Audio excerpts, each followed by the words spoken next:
Welcome back, everybody. So glad you could be with me here today. Walter here. So, guess what I found?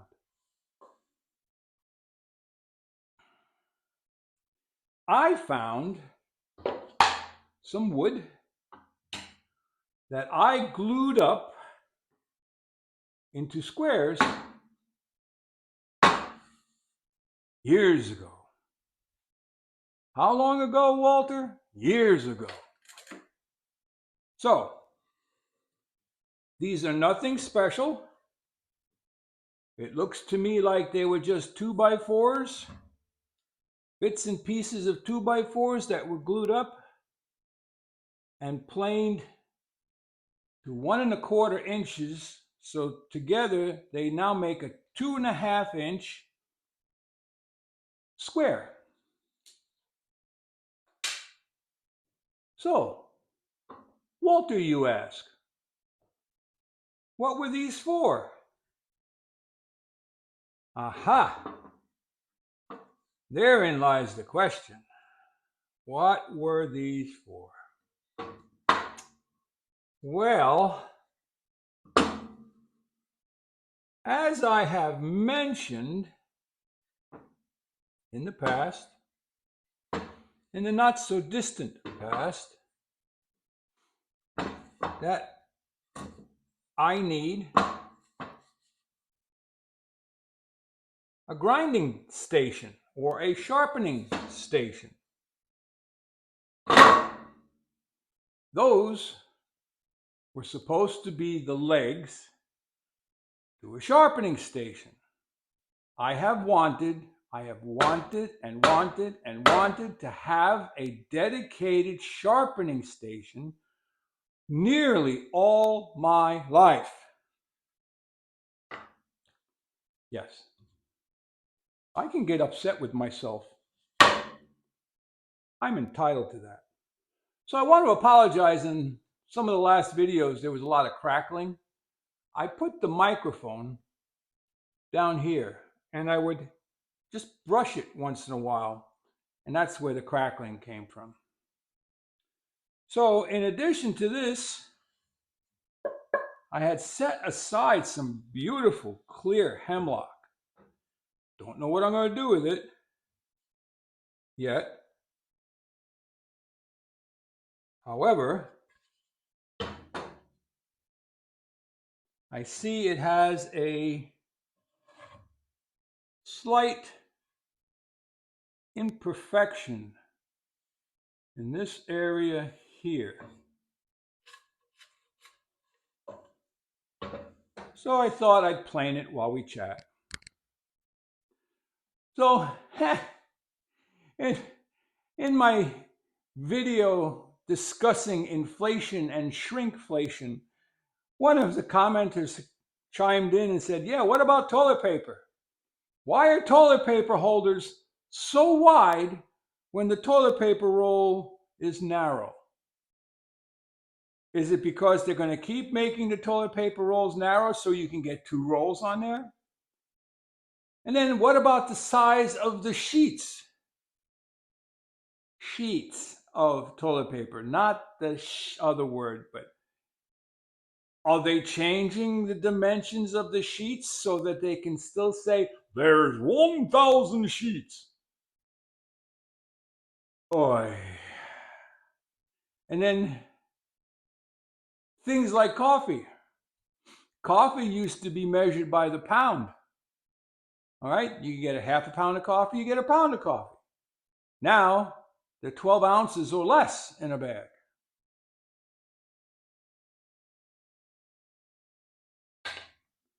I don't know. So finding these over there, buried under other stuff and dust, reminded me to talk a little bit about unfinished projects. Yep, our least favorite topic.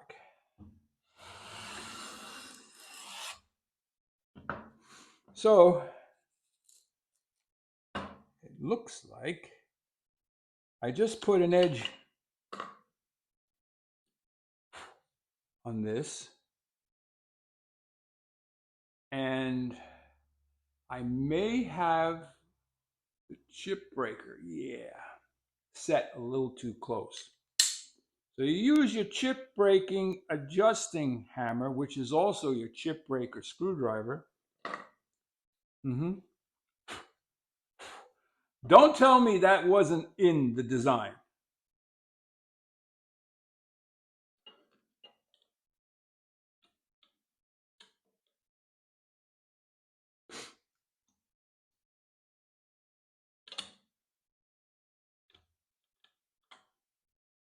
To this day,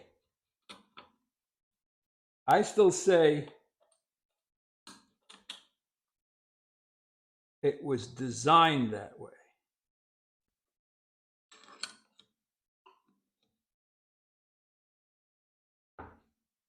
Other people will tell me, no, Walter, you're all wrong. Well, if you think about it, I mean, if you really think about it,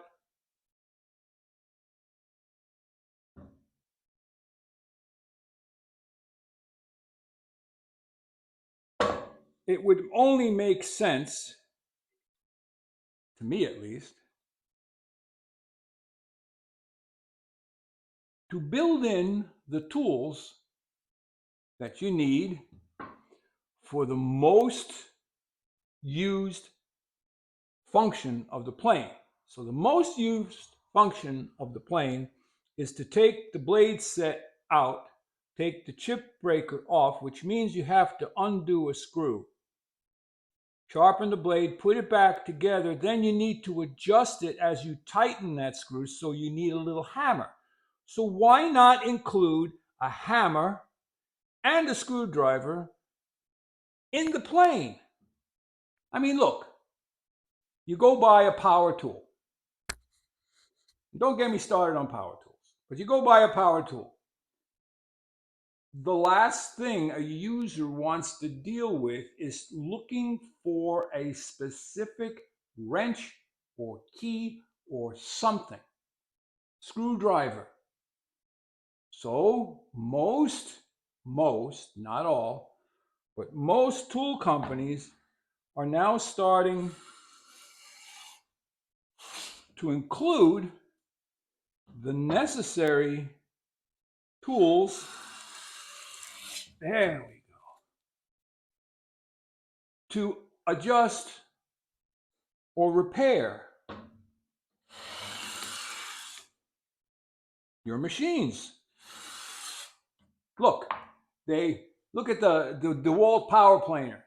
It comes with a Allen key in the machine to take off the top of the machine to get to the cutters to change them. Right? Only makes sense. So that's that. So getting back to my thought on unfinished projects,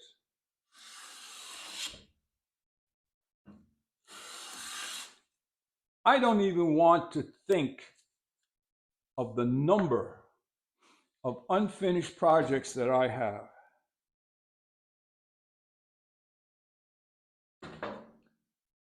Here's one. The trestles. That was another one that I started years ago. I can't say the wood is drying anymore.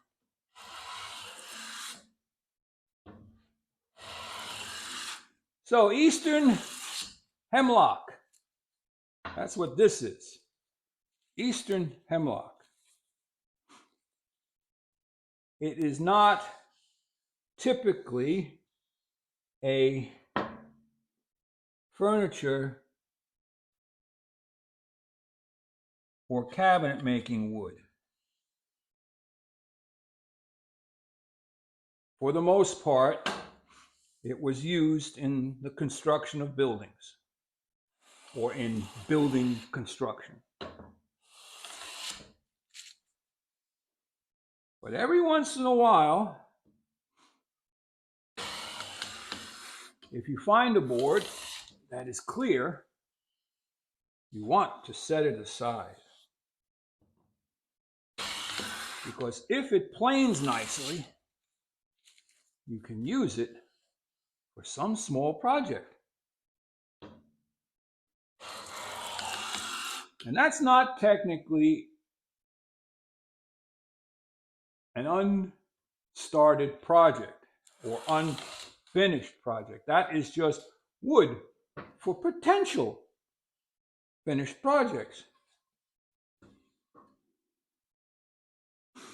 So this one's planing a little odd on this face, but it is planing.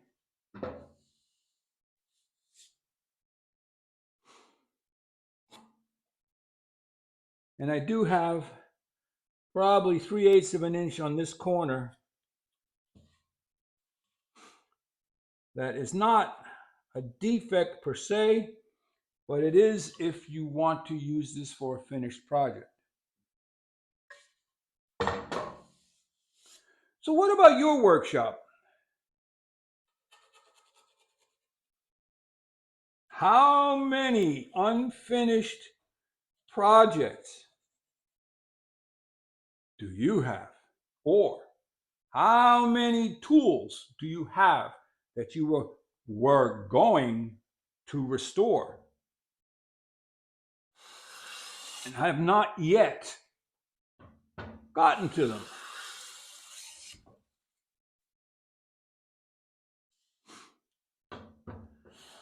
Oh, that reminds me of something that happened here at my house yesterday.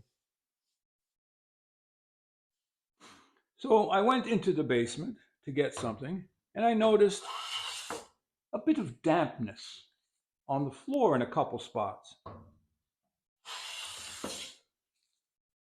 Did a little bit of sleuthing and determined that it was a plugged floor drain. Actually, I found this on 2 days ago. And it was later in the evening. And I thought, okay, I'll get to this tomorrow. But then I had to come out here to the barn and get something. And then one thing led to the other, and I grabbed the shop vac, wet or dry, and proceeded to do super sucking out of the drain pipe and got it cleared. But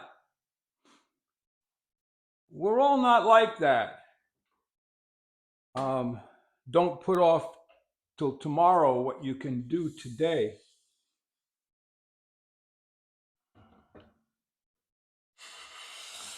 I'm still getting used to left-handed planing.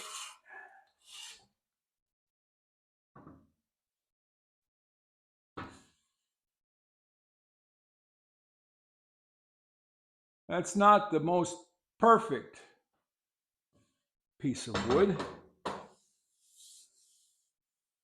It's got a nice straight edge grain here.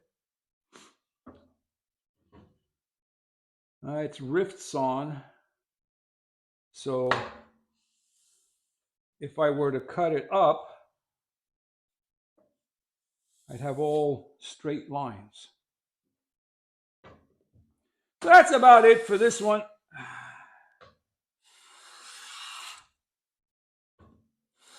I hope you've had a good day. And I'm wishing you a better tomorrow.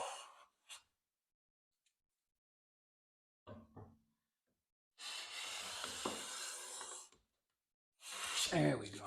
That's good enough. Set it aside for a while, see what we're going to make out of it. If you found something useful, helpful, maybe entertaining, I doubt that. It's all right up there. Give it the old thumbs up. Like, subscribe, and share. Head out to your shop. Go check on your unfinished projects. Walter out.